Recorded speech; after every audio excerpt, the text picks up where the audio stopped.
Hello and welcome. कैसे हैं आप लोग? उम्मीद करते बहुत अच्छे होंगे। अल्टरनेट सेगमेंट में जो सर्कल के अंदर पढ़ना है उसके बारे में बहुत सारी ये आ रही थी कि उस पर एक सेपरेट वीडियो बनाया जाए।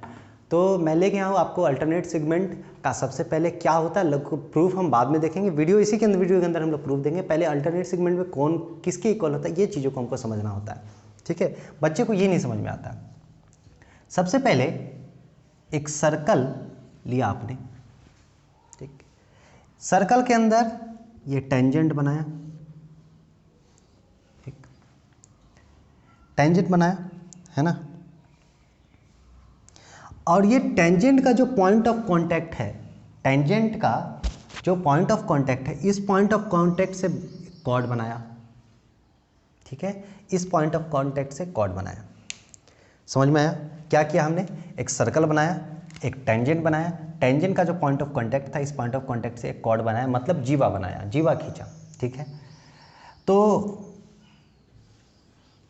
वृत्त बनाने के बाद स्पर्श रेखा और स्पर्श बिंदु से एक जीवा बनाते हैं। ठीक, अब देखिए ये स्पर्श बिंदु मतलब स्पर्श रेखा टेंजेंट और ये कॉर्ड यानी कॉर्ड और टेंजेंट, कॉर्ड और टेंजेंट के बीच का एंगल, कहने का मतलब क्या, जीवा और स्पर्श बिंदु और स्पर्श रेखा के बीच का एंगल ये बराबर होगा किसके? इस कॉर्ड के द्वारा, इस जीवा के द्वारा बनाए गए कोण के। ये लेकिन किस में बनाएगा? अल्टरनेट सेगमेंट में। ये सेगमेंट में तो ये काम कर रहा है, तो अल्टरनेट सेगमेंट मतलब इसके ऊपर कहीं पे भी बना लिया, कहीं पे ही बना लिया। ठीक है ना, समझ में आया? कहीं पे ही बना लिया। अल्टरनेट सेगमेंट में मतलब इस कॉर्ड के द्वारा बनाया गया कोण अल्टरनेट सेगमेंट। एक ये सेगमेंट था, जब ये कॉर्ड बना तो एक सेगमेंट ये था, दूसरा सेगमेंट ये था। तो अल्टरनेट मतलब इसके अलावा, ये इसमें तो काम हो ही रहा है, इसके अलावा जो सेगमेंट है, तो इसके अलावा सेगमेंट में तो एंगल ऐसे ही बन सकता है। ठीक है, इसके अलावा सेगमेंट में एंगल ऐसे ही बन सकता है। ठीक है ना, कैसे भी एंगल बना लीजिए, कोई फर्क नहीं पड़ता, लेकिन इसके उसमें होगा, ये इसके बराबर होगा। क्लियर है?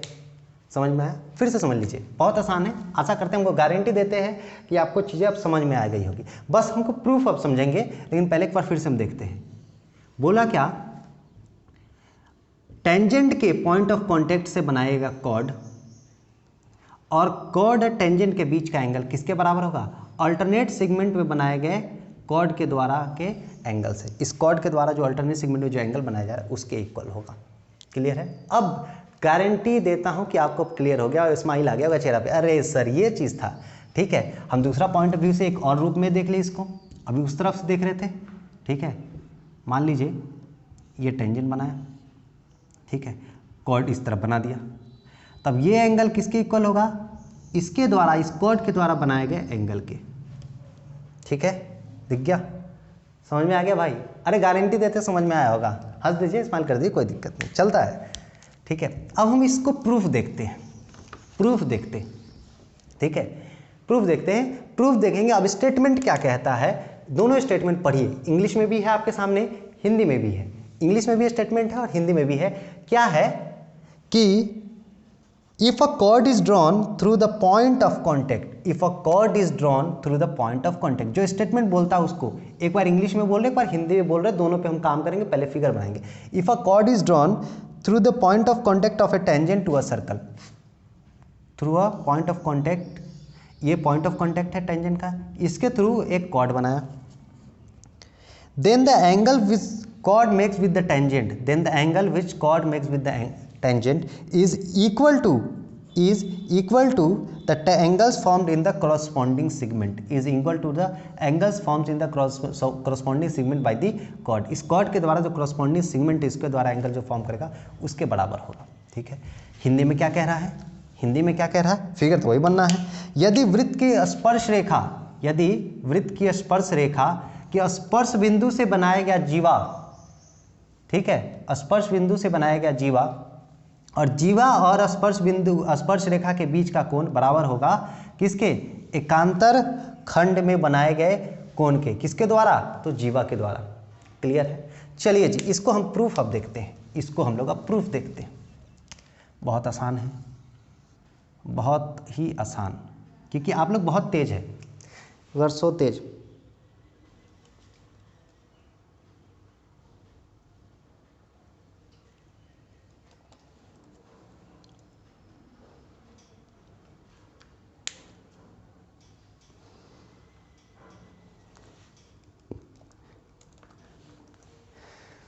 चलिए देखिए क्या है, ये बनाया कॉर्ड और ये एंगल बना लिया, ठीक है। ये एंगल आपको प्रूफ करना है इसके बराबर है। ये कहीं ना कहीं बीच में सेंटर होगा जी, सेंटर होगा, ध्यान से समझिएगा, ठीक है, ध्यान से समझिएगा।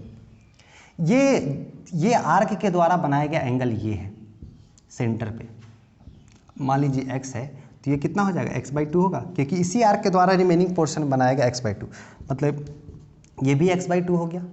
अच्छा सर अब समझ में, कुछ कुछ तो समझ में आ रहा सर, और समझ में आ जाएगा, टेंशन मत लीजिए। ये सेंटर से और पॉइंट ऑफ कांटेक्ट कितना होता है, 90 डिग्री होता है ना।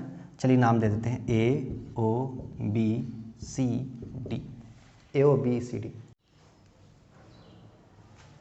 चलिए देखिए क्या है, तो आपको ध्यान से देखिएगा, ये एंगल OCD बराबर 90 डिग्री है, OCD बराबर 90 डिग्री है। तो कैसे आप लिख दीजिएगा कि radius and point of contact, short में लिख रहे हैं आप समझते हैं चीज़ों को, रेडियस और point of contact of tangent always क्या होता है, परपेंडिकुलर होता है, ठीक है।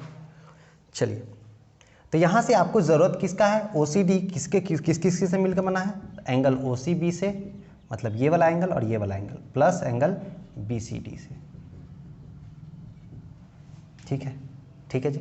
अब देखिए आपको एंगल BCD का ज़रूरत है, BCD बराबर क्या है, 90 degree minus OCB, 90 degree minus OCB, है ना, 90 डिग्री माइनस। चलिए अब देखिए इस ट्रायंगल की बात करते हैं, ट्रायंगल OCB, ट्रायंगल OCB। तो ये क्या चीज़ से बना है, COB plus OCB plus OBC बराबर 180 डिग्री, बराबर 180 डिग्री। हम OCB का वैल्यू निकाल के इसमें डाल देंगे पहला वाला इक्वेशन में, तो क्या होगा, एंगल OCB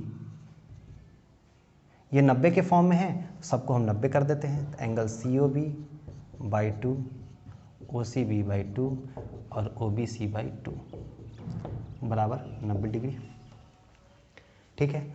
अब देखिए ये आधा और ये आधा मिलके एक पूरा बनेगा, क्यों, क्योंकि OC और OB बराबर है, तो दोनों आपस में बराबर होगा, दोनों आपस में बराबर होगा, कि दोनों आधा और आधा मिलके एक ही चीज़ बन जाएगा कि नहीं। तो ये क्या लिख सकते हैं हम, OCB और OBC में तो दोनों को ही लिख सकते हैं, तो हमको ज़रूरत OCB का है, तो OCB प्लस COB का आधा बराबर 90 डिग्री। तो OCB बराबर क्या लिख दीजिएगा, OCB बराबर लिख दीजिएगा 90 degree minus OCB, sorry 90 degree minus COB का आधा, 90 डिग्री माइनस COB का आधा। ये पहला इक्वेशन था फ्रॉम फर्स्ट, क्या लिख दीजिएगा, BCD बराबर 90 डिग्री माइनस OCB का आधा, मतलब OCB बराबर क्या लिखेगा, 90 डिग्री माइनस COB का आधा, ठीक है, 90 डिग्री माइनस COB का आधा। समझ में आया। अब बाहर निकालिएगा तो 90 माइनस 90 प्लस COB का आधा, तो ये 90 से 90 कट गया, तो बचा BCD is equal to COB का आधा, ठीक है ना।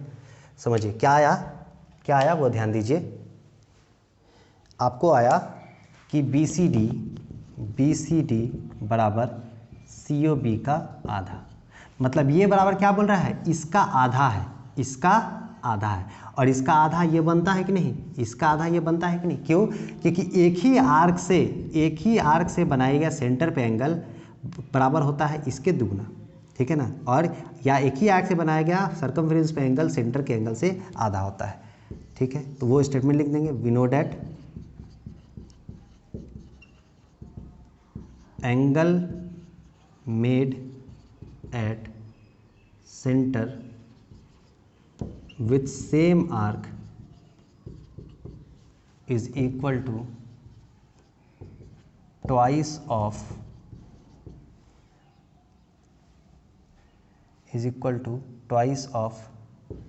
angle made by the arc, same arc made by the same arc at circumference। ठीक है, समझ में आया? इसको हम यहाँ पे अगर लिखते जैसे कि BCD बराबर COB का आधा आ गया, ये तो आपको प्रूफ आया। और आपको पता क्या है कि COB बराबर क्या होता है? CAB का दुगना। तो यहाँ से हम लिख सकते हैं कि CAB बराबर क्या होगा? COB का आधा।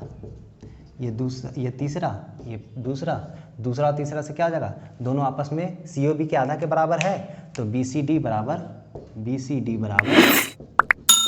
CAB। ये हो गया आपको प्रूफ। ठीक है, ये हो गया आपको प्रूफ। समझ में आया? आशा करते हैं आपको चीज़ें समझ में आई होगी। ठीक है, एक बार थोड़ा सा क्लिक कर लीजिएगा, स्क्रीनशॉट ले लीजिएगा, सारा आ रहा होगा। बीच में कुछ छूट गया तो वो सारा आ रहा होगा। चलिए, थैंक यू वेरी मच, ख्याल रखिएगा जी।